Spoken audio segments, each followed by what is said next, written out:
आज का press conference Bhojpur police के द्वारा 2 महत्वपूर्ण उपलब्धियों के लिए बुलाया गया है और इसमें एक उपलब्धि जो है ये एसटीएफ के द्वारा की गई है। जो भोजपुर का एक इनामी क्रिमिनल था, जो 50,000 इनामी था, जिसका नाम नैयर इकबाल उर्फ मोहम्मद नैयर था। ये फरार था, 2 हत्याकांडों में फरार चल रहा था और इसके साथ-साथ दर्जनों ये रंगदारी और आर्म्स एक्ट और अन्य गंभीर कांडों में ये वांछित था।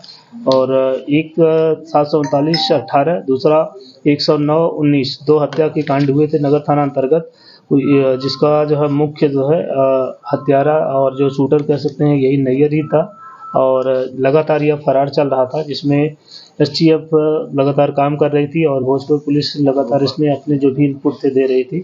और इसी के आलोक में कल यह जो है यहाँ से पटना से ट्रेन पकड़ने वाला था, भाग रहा था और उसी में जो है एसटीएफ ने इसको धर दबोचा और इसकी गिरफ्तारी हुई। और गिरफ्तारी से निश्चित ही कई कांडों का जो कांड लंबित थे और फरारी भी चल रहा था, उसमें भोजपुर पुलिस को एक महत्वपूर्ण सफलता मिली है।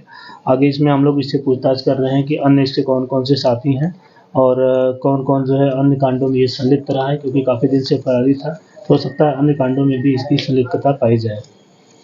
आज का प्रेस कॉन्फ्रेंस भोजपुर पुलिस के द्वारा 2 महत्वपूर्ण उपलब्धियों के लिए बुलाया गया है और इसमें एक उपलब्धि जो है ये एसटीएफ के द्वारा की गई है। जो भोजपुर का एक इनामी क्रिमिनल था, जो 50,000 इनामी था, जिसका नाम नैयर इकबाल उर्फ मोहम्मद नैयर था। ये फरार था, 2 हत्याकांडों में फरार चल रहा था और इसके साथ-साथ दर्जनों ये रंगदारी और आर्म्स एक्ट और अन्य गंभीर कांडों में ये वांछित था।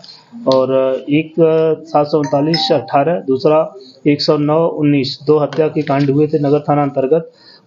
जिसका जो है मुख्य जो है हत्यारा और जो शूटर कह सकते हैं यही नैयर ही था और लगातार यह फरार चल रहा था, जिसमें एसटीएफ लगातार काम कर रही थी और भोजपुर पुलिस लगातार इसमें अपने जो भी इनपुट थे दे रही थी।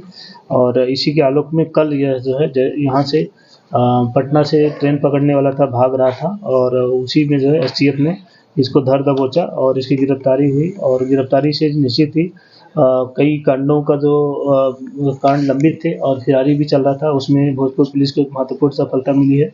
आगे इसमें हम लोग इससे पूछताछ कर रहे हैं कि अन्य इसके कौन-कौन से साथी हैं और कौन-कौन जो है अन्य कांडों में ये संलिप्त रहा है, क्योंकि काफ़ी दिन से फरारी था। तो हो सकता है अन्य कांडों में भी इसकी संलिप्तता पाई जाए।